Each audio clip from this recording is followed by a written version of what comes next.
Very good. ಇರ್ಲಿ ಬಿಡಿ. Right sir. So ಎಲ್ಲ ಮಾಧ್ಯಮ ಸ್ನೇಹಿತರಿಗೆ ನಮಸ್ಕಾರ. ಇವತ್ತು ನಾವು ಕರ್ನಾಟಕ ಸರ್ಕಾರ ಪ್ರವಾಸೋದ್ಯಮ ಇಲಾಖೆ ವತಿಯಿಂದ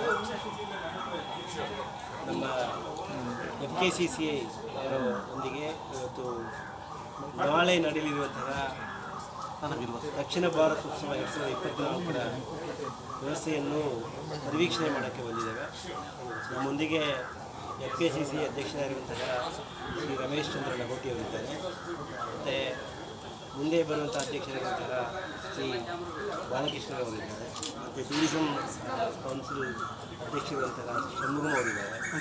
ಜೊತೆಗೆ ಉಪಾಧ್ಯಕ್ಷರಿರುವಂತಹ ಶ್ರೀ ಉಮಾರೆಡ್ಡಿ ಅವರಿದ್ದಾರೆ. ಈ ಥರ ನಮ್ಮ ಇಲಾಖೆಯ ಎಲ್ಲ ಅಧಿಕಾರಿ ಸಿಬ್ಬಂದಿಗಳು ಕೂಡ ಇದ್ದಾರೆ. ಇಲ್ಲಿ ವಿವಿಧ ಏನು ಚಟುವಟಿಕೆ ನಡೀತಾರೆ ಅದನ್ನು ವೀಕ್ಷಣೆ ಮಾಡೋಕ್ಕೆ ಬಂದಿದ್ದಾರೆ. ಈ ಒಂದು ಕಾರ್ಯಕ್ರಮ ದಕ್ಷಿಣ ಭಾರತ ಉತ್ಸವ 2024 ಏನು ಕಾರ್ಯಕ್ರಮ ಇದೆ, ಇದು ಪ್ರಥಮ ಬಾರಿ ದಕ್ಷಿಣ ಭಾರತದಲ್ಲಿ ಇಂಥ ಒಂದು ದೊಡ್ಡ ಬೃಹತ್ ಒಂದು ಕಾರ್ಯಕ್ರಮ ಆಗ್ತಾ ಇದೆ. ಈ ಒಂದು ಕಾರ್ಯಕ್ರಮದ ಭಾಳ ಮುಖ್ಯ ಉದ್ದೇಶ ಏನಂದರೆ ಕರ್ನಾಟಕ ಸರ್ಕಾರ ಮತ್ತು FKCCI ಅವರು ಇಬ್ಬರು ಕೈ ಸೇರಿಸಿ ಈ ಒಂದು south Indian States 7 sisters of south, ನಮ್ಮ ದಕ್ಷಿಣ ಭಾರತದಲ್ಲಿ 7 ಪ್ರಮುಖ ಸ್ಟೇಟ್ಸ್ ಮತ್ತು ಯೂನಿಯನ್ ಟೆರಿಟರೀಸ್ ಇದೆ. ಆ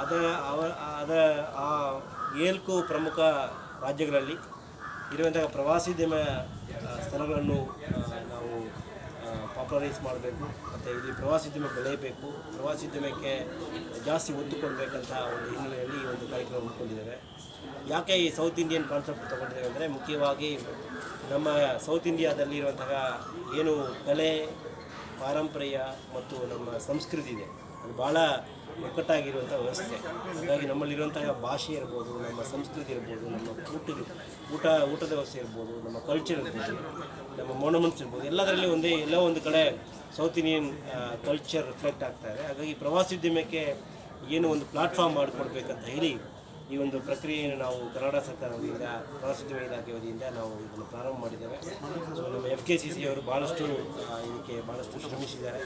ಮುಖ್ಯವಾಗಿ ನಾವು ಈ ಒಂದು ಕಾರ್ಯಕ್ರಮಕ್ಕೆ ಪೂರ್ವಭಾವಿಯಾಗಿ ಪ್ರತಿಯೊಂದು ಸ್ಟೇಟಿಗೆ, ಸೌತ್ ಇಂಡಿಯನ್ ಸ್ಟೇಟ್ಸ್ಗೆ ಹೋಗಿ ಅಲ್ಲಿ ರೋಡ್ ಶೋವನ್ನು ಮಾಡಿದ್ದೇವೆ.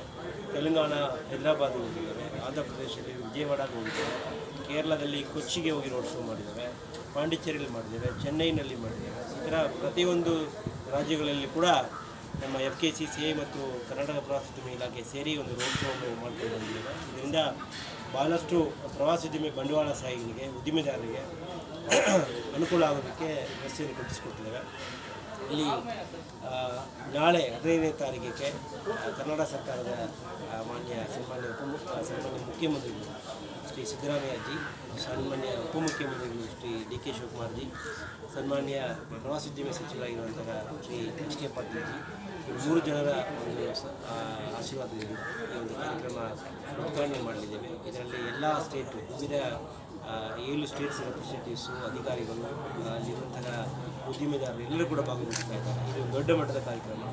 ಇದು ನಮ್ಮ ಫಸ್ಟ್ ಎಕ್ಸ್ಪೆರಿಮೆಂಟ್ ಸೌತ್ ಅಂತ ಕರೀಬೋದು ನಾವು. ಹಾಗಾಗಿ ಈ ಒಂದು ಕಾರ್ಯಕ್ರಮ ಒಂದು ದೊಡ್ಡ ಮಟ್ಟದಲ್ಲಿ ಸೌತ್ ಇಂಡಿಯಾದಲ್ಲಿ ಪ್ರವಾಸೋದ್ಯಮ ಬೆಳೀಲಿಕ್ಕೆ ಅನುವು ಮಾಡಿಕೊಡಲಿದೆ. ಈ ಒಂದು ಕಾರ್ಯಕ್ರಮದಲ್ಲಿ ಭಾಗವಹಿಸುವ ಎಲ್ಲರಿಗೂ ಕೂಡ ನಾನು ಸ್ವಾಗತ ಬಯಸ್ತೀನಿ.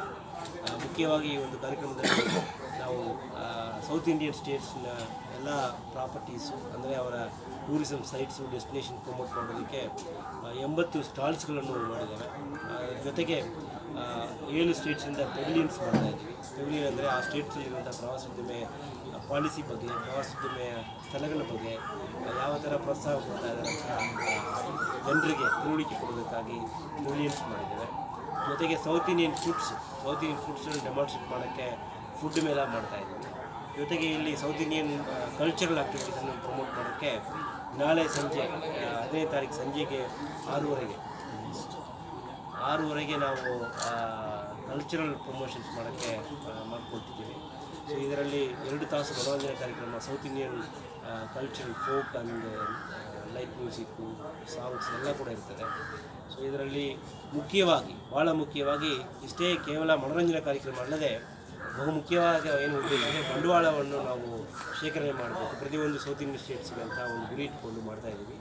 ಸೊ ಇಲ್ಲಿ ಮುಖ್ಯವಾಗಿ ನಮ್ಮ ಇನ್ವೆಸ್ಟ್ಮೆಂಟು ಮಿನಿಮಮ್ ಈಗ ಇಲ್ಲಿವರೆಗೆ 500 to 600 ಕ್ರೋಡ್ಸು ಇನ್ವೆಸ್ಟ್ಮೆಂಟ್ ಮಾಡೋಕ್ಕೆ ಕರ್ನಾಟಕದಲ್ಲಿ ಮುಂದೆ ಬಂದಿದೆ. ಮತ್ತು ಇದು 2,000 ಕೋಟಿವರೆಗೆ ಹೋಗುವಂಥ ಒಂದು ಅವಕಾಶ ಇದೆ. ಇದು ಕೇವಲ ಕರ್ನಾಟಕಕ್ಕೆ ಮಾತ್ರ ಅನುಕೂಲ ಆಗದೆ ಉಳಿದಂಥ ಎಲ್ಲ ಸ್ಟೇಟ್ಸ್ಗಳಲ್ಲಿ ಕೂಡ ನಮ್ಮ ಸೌತ್ ಇಂಡಿಯನ್ ಸ್ಟೇಟ್ಸ್ಗಳು ಎಲ್ಲ ಒಂದಾಗಿರಬೇಕು, ಒಕ್ಕಟ್ಟಾಗಿರಬೇಕಂತ ಹೇಳಿ ಇಲ್ಲಿ ಕೂಡ ಇನ್ವೆಸ್ಟ್ಮೆಂಟ್ ಆಗಬೇಕಂತ ನಿರೀಕ್ಷೆ ಇಟ್ಕೊಂಡಿದ್ದಾರೆ. ಸೊ ಬಹುತೇಕ ಮೋರ್ ದೆನ್ 1000 ಡೆಲಿಗೇಟ್ಸ್ಗಳು ನಮ್ಮ ಇದರಲ್ಲಿ ಭಾಗವಹಿಸ್ತಾರೆ. ಅವರೆಲ್ಲ ಕೂಡ ಇಲ್ಲಿಂದ ಇನ್ವೆಸ್ಟ್ಮೆಂಟ್ ಆಪರ್ಚುನಿಟಿ ನೋಡ್ತಾರೆ. ಕರ್ನಾಟಕ ಸರ್ಕಾರದಿಂದ 388 ಏಕರ್ನಲ್ಲಿ 560 ಕೋಟಿ ರೂಪಾಯಿ ಬಂಡವಾಳ ಮಾಡುವಂಥ ಅವಕಾಶವನ್ನು ಉದ್ಯಮಿದಾರರಿಗೆ ಕಲ್ಪಿಸಿಕೊಡ್ತಾ ಇದ್ದೀವಿ. ಎಷ್ಟು ದಿನ ನಡೆಯುತ್ತೆ ಸರ್ ಇದು ಪ್ರೋಗ್ರಾಮ್? ಇದು 2 ದಿವಸ ನಡೀತದೆ. 15ನೇ ತಾರೀಕು 2 ದಿವಸ ನಡೀತದೆ. ಈ ಕಾರ್ಯಕ್ರಮಕ್ಕೆ ಎಲ್ಲರನ್ನೂ ಕೂಡ ಸ್ವಾಗತಿಸ್ತೀವಿ. ಈ ಟ್ರಾವೆಲ್ ಇಂಡಸ್ಟ್ರೀಸ್ನಲ್ಲಿರೋರು ಕೂಡ ಬರ್ಬೋದು. ಆಮೇಲೆ ಬೈಯರ್ಸ್ ಸೆಲ್ಲರ್ಸ್ ಅಂತ ಕರಿತೀವಿ, ಅವರು ಕೂಡ ಬರೀಬೋದು. ಕೇವಲ ಕರ್ನಾಟಕದಲ್ಲಿ ಇರೋರು ಮಾತ್ರ ಅಲ್ಲ, south Indian states, north Indian States ಇರೋರು ಕೂಡ ಸೌತ್ ಇಂಡಿಯಾದಲ್ಲಿ ಯಾರು ಟೂರಿಸಮ್ ಪ್ಯಾಕೇಜ್ ಆಪ್ರೇಟ್ ಮಾಡಬೇಕಂತ ಅಂದ್ಕೊಳ್ತಿದ್ರೆ ಅವ್ರಿಗೆ ಕೂಡ ಇದು ಒಂದು ಒಳ್ಳೆಯ ವೇದಿಕೆ ಆಗುತ್ತೆ. ಹಾಗಾಗಿ ಟೂರಿಸಮ್ ಒಟ್ಟಾರೆ ಈ ಒಂದು ವ್ಯವಸ್ಥೆ ಒಂದು ಹೊಸ ಪ್ರಯತ್ನ. ಈ ಪ್ರಯತ್ನದಲ್ಲಿ FKCC ಅವರ ಪಾತ್ರ ಭಾಳ ಮುಖ್ಯ ಇದೆ. ನಮ್ಮ ಕರ್ನಾಟಕ ಸರ್ಕಾರದೊಂದಿಗೆ ಅವರು ನಾವು ಇಬ್ಬರು ಸೇರಿ ಕೈ ಸೇರಿಸಿ ಒಂದು ಕಾರ್ಯಕ್ರಮ ಮಾಡ್ತಾಯಿದ್ವಿ.